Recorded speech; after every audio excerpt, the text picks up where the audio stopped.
Halo, selamat sore. Selamat berjumpa kembali di acara Cafe Biru 5 Podcast.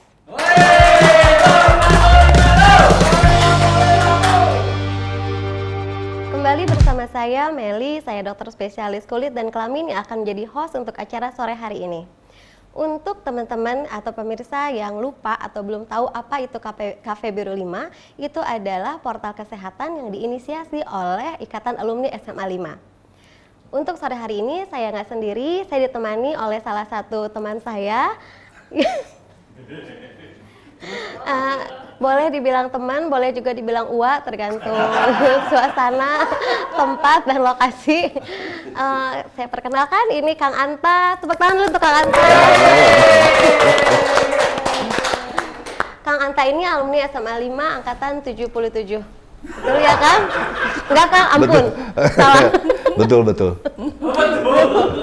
Angkatan 77, harusnya 76. Harusnya 76. Dapat beasiswa setahun, jadi angkatan 77 baru keluar. Itu naik maksudnya teh. Oke, selamat datang Kang Anta. Ini baru pertama kali ya Kang? Alhamdulillah saya dipercaya sebagai manusia pelupa oleh Dokter Rudi untuk jadi pasien di acara apa sih, ngebahas tentang amnesia ya, tentang demensia. Itulah gitu Mel. Jadi mudah-mudahan saya juga bisa banyak bertanya nih karena saya pelupa. Oh gitu. Iya. Jadi mudah-mudahan ini bisa memberikan knowledge juga, pengetahuan tidak untuk saya saja tapi untuk teman-teman yang nonton. Siapa saja. Ya, Oke. Kita juga di sini nggak sendiri ya Kang. Oke. Kita juga di sini ada teman-teman Kang Anta dari alumni SMA 5 juga. Kita sambut penonton yang ada di studio ya Kang. Halo. Kang Ulut, Kang Bram, Kang Firda, Kang Yosi. Kang Yosi. Bentar Kang. Belum apa-apa udah lupa. Gimana Kang Akang, sehat semuanya? Sukses untuk podcast 5. Yeay.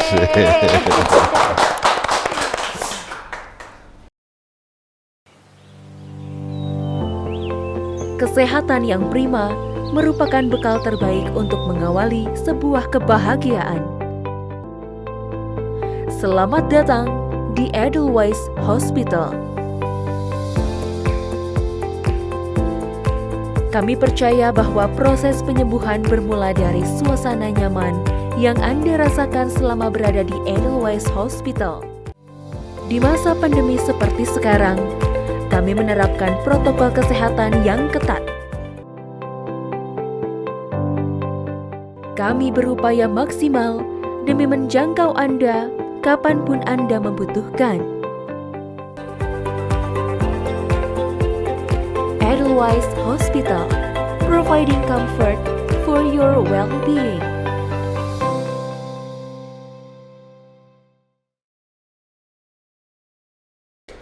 Oke, bahasan kita sore hari ini mungkin udah disebut tadi sedikit sama Kang Anta ya Kang, ada tentang demensianya. Tapi kenapa kita angkat topik itu? Karena sudah ada surel yang masuk ke website kami. Mungkin saya bacakan dulu website yang surel yang udah masuknya. Surel ini datang dari Saudara A. Saudara A mengatakan, ayah saya saat ini berusia 50 tahun. Belakangan ini ayah saya tiba-tiba saja kehilangan sedikit memorinya dan kesulitan memahami pembicaraan. Dia juga sudah pernah hilang karena tidak tahu arah pulang. Dokter, penyakit yang ayah saya derita ini sebenarnya gangguan pada saraf otaknya atau psikisnya. Jika kami harus membawanya ke rumah sakit, kira-kira kami harus memeriksakannya pada dokter saraf atau psikologis. Oke, demikian surel dari Saudara A, Kang. Jadi karena itu kita angkat tema tentang demensia, tentang lupa. Lupa ini.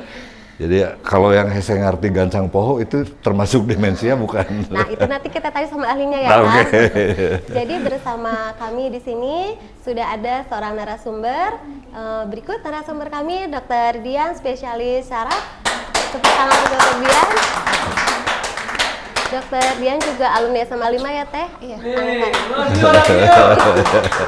Angkatan 95. Angkatan Oh, 95. Nah, kita 95. bagus teman. Beda setahun. Tadi Teh Dian yang soal yang tadi ya Teh ada yang saudara A dia punya masalah seperti itu, gimana tanggapan Teh Dian? Iya. Ya, kita sebetulnya kalau melihat ada saudara atau keluarga kita yang sudah mulai cepat lupa gitu ya, itu harus waspada, barangkali itu gejala awal dari pikun atau yang kita kenal sebagai demensia ya. Jadi kalau kita lihat tadi dari suratnya, pasien kita ini sudah ada sering lupa, kemudian juga disorientasi atau seperti bingung mau pulang di mana rumahnya gitu kan. Kemudian ada juga tidak mengerti pembicaraan, tapi biasanya orang yang mau pikun itu suka susah menemukan kata yang tepat ketika dia ingin mengekspresikan perasaannya atau ingin berbicara gitu. Oke. Gitu. Jadi tadi kan udah disinggung sedikit demensia ya Ya. Teh. Mungkin demensia dulu apa gitu Teh sebelum Oke. kita melanjut. Ya, jadi demensia itu mudahnya itu didefinisikan sebagai hilangnya daya ingat atau sering lupa, tapi yang sudah menyebabkan gangguan aktivitas sehari-hari. Jadi kalau lupa saja tapi dia belum merubah activity daily livingnya, tidak merubah aktivitas sehari-hari, kita sebetulnya belum katakan itu sebagai demensia. Ya. Itu bawaan atau bawaan lahir, ada penyakit keturunan atau Iya. atau memang kurang vitamin misalnya. Artinya kan itu menyangkut daya ingat ya. Iya, Menyangkut betul. daya ingat. Ya, Itu sebetulnya- kira-kira penyebabnya apa, Dok? Iya, sebetulnya pikun itu atau demensia itu banyak penyebabnya. Setidaknya kalau kita mau runut itu bisa disebabkan karena penuaan, karena degeneratif ya kita istilahnya, atau proses berkurangnya fungsi-fungsi dari organ tubuh karena memang usia bertambah gitu ya. Tidak hanya apa namanya tubuh kita, sebetulnya apapun juga kan yang barang-barang mungkin kalau kita pakai dalam jangka waktu lama tentu fungsinya sudah makin lama makin berkurang. Nah, penyebabnya yang tadi karena usia, yang kedua bisa juga karena faktor-faktor gaya hidup dan penyakit tertentu seperti darah tinggi, ada kencing manis atau ada penyakit jantung yang menyebabkan aliran darah ke area otak juga menjadi berkurang sehingga terjadi kerusakan atau penurunan fungsi. Bisa juga pada pasien-pasien dengan Parkinson itu juga ada demensia juga gitu. Tapi yang paling populer memang yang berhubungan dengan usia itu disebut dengan Alzheimer atau demensia Alzheimer. Oke, jadi kalau tadi Teh disebut memang kan umumnya pada orang yang berusia tua. Ya. Tapi nggak semua orang tua mengalami demensia kan Teh? Betul. Ya. Jadi bisa nggak pada yang usia dini?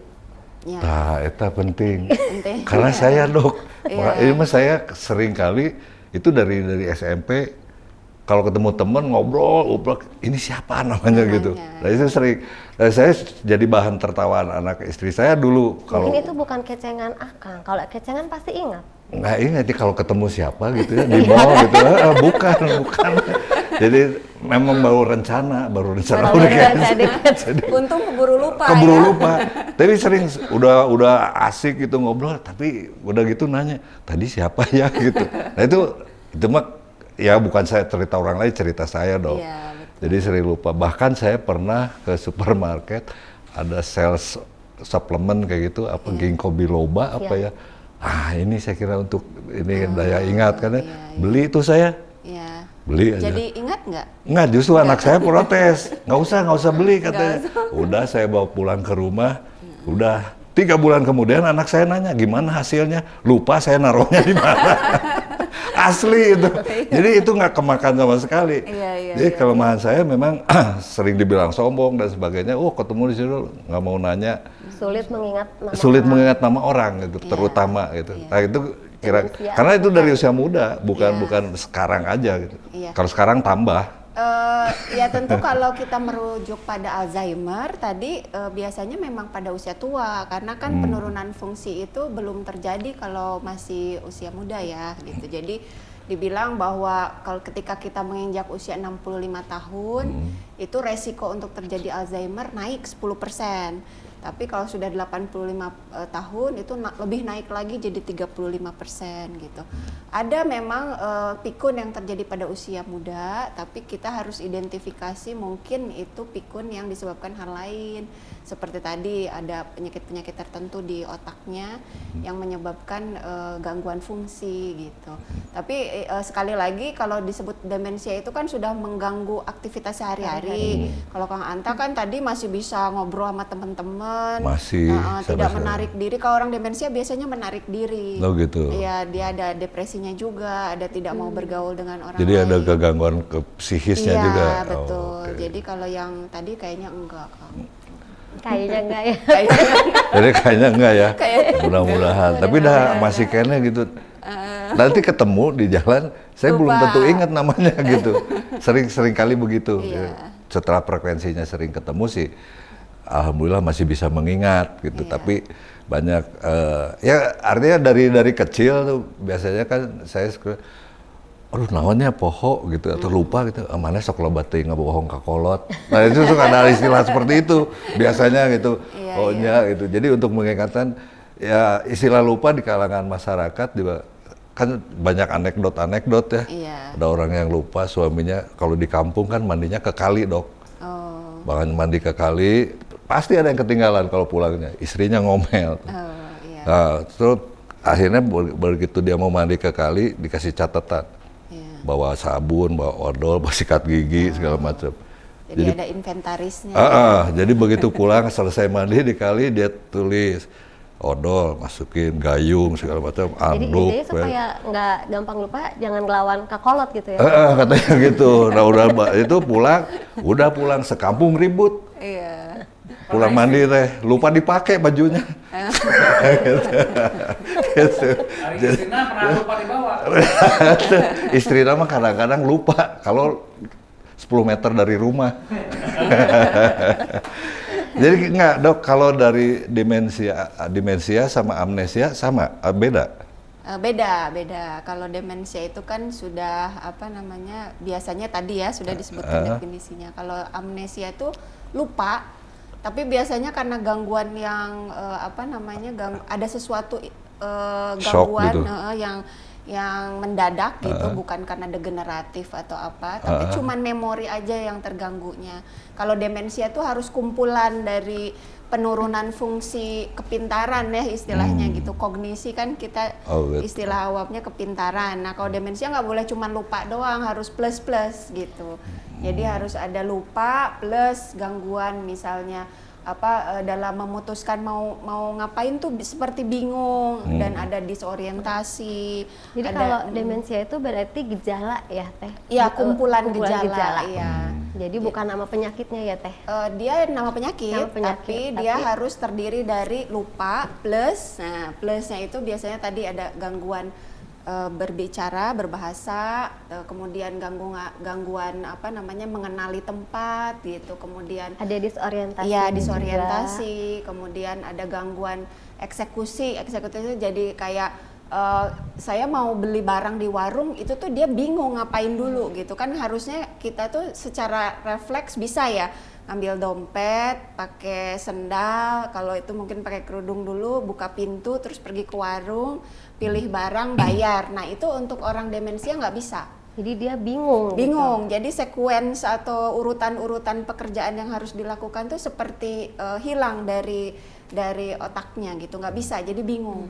Jadi makanya harus didampingi terus, harus makanya gangguan aktivitas sehari-hari jadinya. Iya. Jadi tergantung dengan orang lain gitu. Jadi mungkin kata kuncinya lupa ditambah yang lain sampai mengganggu aktivitas sehari-hari. Iya betul. Jadi kalau lupa biasa tapi tanpa mengganggu aktivitas sehari-hari Belum dibilang itu berarti demensia. bukan berarti kamu yang kemarin Teh. Enggak, tadinya saya mau minta didampingi pulang gitu. Harus didampingi kan. Tapi ini Kang Anta harus diobservasi dulu. Asik. Jadi saya diobservasi. Ya benar-benar saya. Demensia habis stroke. beberapa tahun mendatang ya semoga sehat gitu ya. Amin. Tolong dampingi ya, Dok. Demensia itu bisa dari fisik, usia dan sebagainya. Nah sekarang kira-kira ada nggak solusinya? Ya. Karena saya banyak di luaran yang jual ini supaya mengingat daya ingat dan sebagainya kayak gitu. Ya. Ada suplemen lah, ada apa? Ya. Artinya untuk otaknya kalau kata orang tua supaya tetap encer gitu. Iya. Vitamin otak ya kan? Vitamin otak. Jadi sebetulnya obat-obatan tuh pilihan terakhir. Jadi sebetulnya dari kita menginjak usia mungkin 40-an gitu, itu sudah mulai harus sebenarnya dari muda ya, harus sudah mulai memperhatikan makanan, kemudian olahraga teratur. Karena kan orang berolahraga aliran darahnya juga lebih lancar, sehingga fungsi-fungsi otaknya juga optimal lebih lama. Kemudian kalau punya darah tinggi, punya kencing manis, merokok, itu harus harus dikontrol gitu ya. Aduh. Pas itu. Lupa. Iya, jadi artinya gaya hidup yang bisa merusak badan kita tentu harus diminimalisir, sehingga proses penurunan fungsi itu dari otak kita juga bisa dilambatkan gitu, diperlambat selama mungkin gitu, karena obat-obatan itu punya keterbatasan juga. Betul. Gitu, dia nggak bisa menolong 100%. Nah kemudian juga ketika memang kita sudah merasa bahwa kok kayaknya saya jadi sering lupa dan sebagainya, sudah ada ditambah gejala lain, itu tidak ada salahnya untuk memeriksakan fungsi kepintaran kita atau kognisinya. Jadi ada tools khusus yang biasanya dokter syaraf itu punya untuk menilai. Seperti apa itu Teh? Nah paling gampang mungkin pernah dengar mini mental examination test ya, MMSE ya, gitu. Jadi ada kayak untuk menilai atensi, menilai recall ingatan yang jangka pendek, jangka menengah gitu. Kemudian menulis, membaca, menghitung, itu kan termasuk juga fungsi otak ya, kepintaran. Kalau itu sudah ada terganggu, itu kita harus lebih aware gitu. Jadi mungkin harus lebih diperbaiki lagi olahraganya, makanannya, hipertensinya lebih dikontrol dan sebagainya. Justru sebenarnya gaya hidup dulu yang diperbaiki. Gaya hidup dulu. Kalau Saya obat tibu budak teh. Iya. Tiba budak apanya Kang? Itu Gaya hidupnya gaya yang tidak hidup. sehat. Dari kecil. Iya, karena suplemen itu sebetulnya kalau dari penelitian ahli sebetulnya minimal sekali efeknya gitu. Jadi nggak terlalu berpengaruh. Ya, nggak terlalu berpengaruh. Jadi intinya bagaimana sirkulasi darah ke otak itu lancar gitu kan? Artinya kan kayak mobil kalau nggak ada bensin mogok. Ini gimana caranya biar bensinnya terus full gitu kan? Otak kita juga sama, energinya tetap full dengan cara aliran darahnya karburatornya juga tidak macet ya. Iya, jadi oksigen, makanan, nutrisi semuanya Harus terus lancar baik ke otak gitu. Saya pernah dengar nih Kang, saya pernah dengar katanya supaya kita nggak gampang pikun gitu. Jadi kita latih otak kita misalnya dengan sering ngerjain teka-teki atau belajar bahasa. Iya, itu betul. gimana Teh? Iya. Jadi memang salah satu hal yang bisa mempercepat penurunan fungsi itu karena kita cenderung mager ya, malas gerak gitu, malas mikir, malas gerak gitu, sehingga otak kita juga tidak terstimulus untuk mengeluarkan zat-zat neurotransmitter atau zat-zat kimianya gimana ya Teh? Jadi kita merangsang. Iya, tidak terstimulus gitu. Jadi dia cenderung diam, stagnan gitu, males gitu. Jadi aktivitas seperti tadi mengisi teka-teki silang, ikutan kuis, atau kita bersosialisasi, ngobrol dengan teman, kemudian ngobrol, makanya kalau ketemu berteman, saya dia ya berteman. Berteman. Iya. Tadi ngakunya bukan teman. Tapi katanya uak. Silaturahmi gitu ya. Itu juga ngebantu ya Teh? Itu kita juga ngebantu, ngobrol, iya. gitu. Karena kan sedikit banyak kalau kita berinteraksi dengan orang lain pasti kan ada upaya untuk kita bisa berbicara, berbahasa. Kemudian kita juga ada hal-hal yang pasti dikerjakan dengan kepintaran kita gitu kan, dengan otak kita gitu. Tah gitunya, Dok. Jadi kita harus banyak gaul. Banyak gaul. Makanya saya gaulnya ke ABG, ke generasi milenial. Angkatan babe gue. Angkatan gue gitu.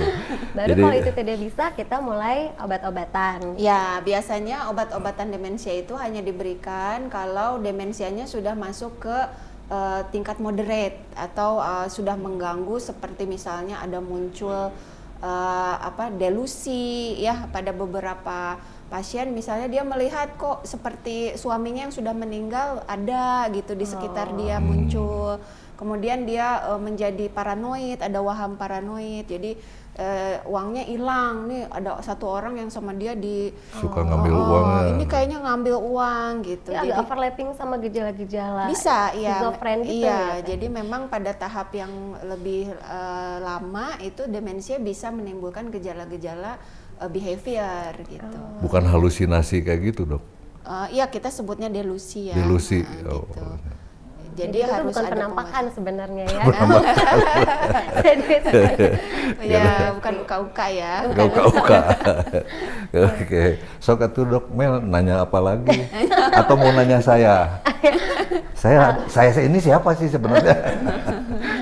Kalau kadang-kadang kan kita tuh kadang kalau orang yang mengalami demensia mungkin ada yang bisa mengenali dirinya udah demensia nih langsung waspada. Kadang-kadang mungkin orang sekitarnya mungkin justru yang harus aware ya Teh. Ya, biasanya sih jarang ya pasiennya sendiri menyadari bahwa dianya itu sakit. Jadi orang demensia itu biasanya dimulai dari mungkin awal-awal dia inget yang dia sadari itu lupanya.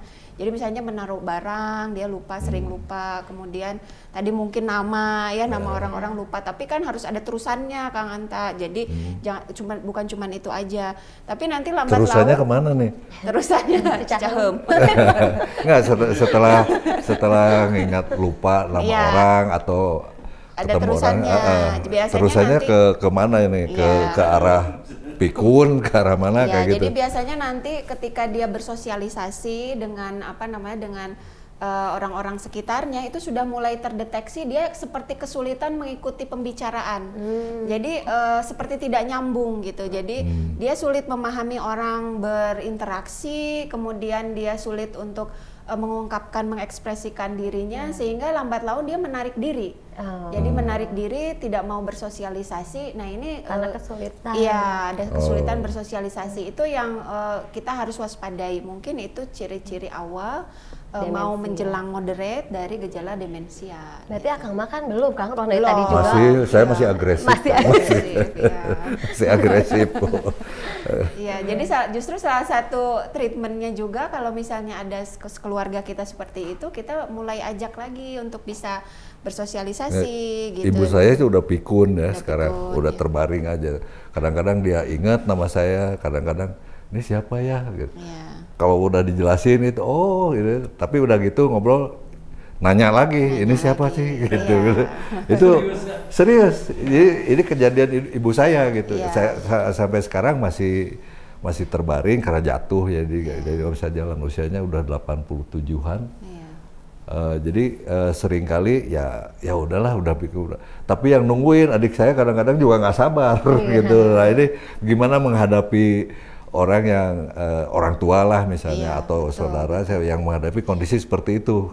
Kan kita juga mesti nyiapin mental nih. Betul. Nah gimana kira-kira dong? Iya, memang ada. Jangan kebawa pikun maksudnya. Ada tips-tipsnya ya gitu. Jadi ketika kita memang caregiver itu pasti akan sangat lelah karena kita berhadapan lagi dengan seseorang individu yang bisa dikatakan bukan dirinya lagi. Betul. Gitu ya. Nah itu ada sedikit ada beberapa tips. Jadi misalnya gini, kan kalau orang pikun itu dia cenderung sulit memahami kalimat-kalimat yang kompleks. Jadi kita kalau berbicara dengan orang yang pikun itu harus dengan kalimat pendek yang bisa dipahami atau berikan dia pilihan. Jadi misalnya ibu mau makan, jangan. Tapi ibu mau nasi atau lontong gitu. Jadi dikasih kalimat pilihan. tertutup sehingga pasien atau orang yang demensia itu milih aja. Jadi dia mikirnya nggak usah panjang gitu. Makan teh naon wae kan macam-macam Iya, ya. jadi dia harus mikir pengen apa ya gitu. Jadi sama kita dikasih pilihan dengan kalimat pendek yang jelas gitu, sehingga itu lebih memudahkan pasien atau orang demensia untuk berkomunikasi. Menangkap, oke. Nah itu juga menghindari frustasi, karena nanti kalau pakai pertanyaan yang susah, yang kompleks, pasiennya juga frustasi karena dia tidak bisa mengungkapkan keinginannya. Sementara yang bertanya juga kesel gitu, karena dia seperti tidak misalnya tidak direspon dengan semestinya betul. gitu, atau enggak jadi malah marah-marah, ini apa sih maunya gitu kan, padahal mungkin buat pasien demensia itu terlalu susah gitu. Jadi ada hal orang seperti sekitarnya itu. juga harus lebih mentolerir gitu ya. Betul. Harus lebih maklum. dengan Harus keadaannya. sabar. Harus Sabar. Harus sabar. Memang sangat disarankan keluarga sendiri. Jadi ada beberapa anekdot Ke suster gitu ya. Iya, kalau misalnya suster perawat. kan mungkin ikatan batinnya kan Emosionalnya, tidak iya. ada emosionalnya ya. Kalau keluarga itu, tapi bisa sebaliknya juga ya, kalau keluarga kadang malah keburu Lebih kesel, emosional. ya, lebih emosional.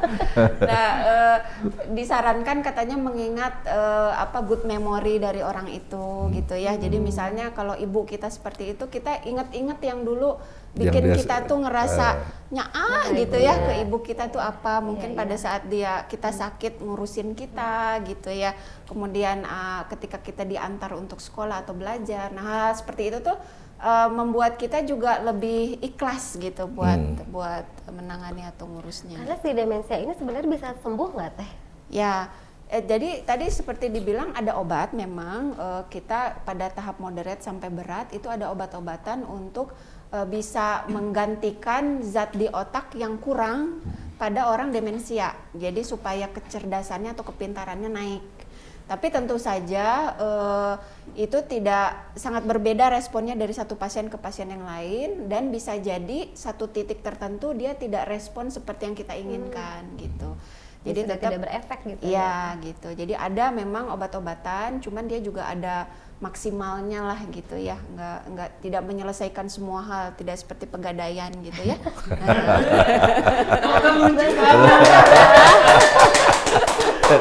Nggak ada yang kenal nih dokternya.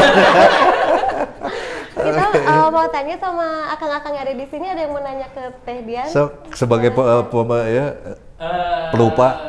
Apa ya, mungkin berhubungan dengan demensia juga. Demensia itu jauh nggak sih hubungannya dengan skizofrenia?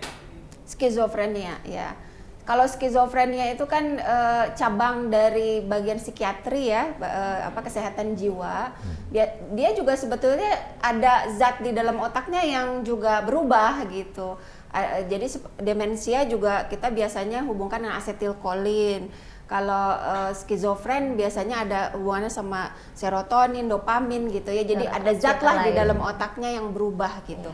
Tapi gejalanya beda. Biasanya kalau skizofren kan lebih banyak psikotiknya ya. Tadi halusinasinya tuh munculnya tuh bukan di tahap-tahap udah berat gitu.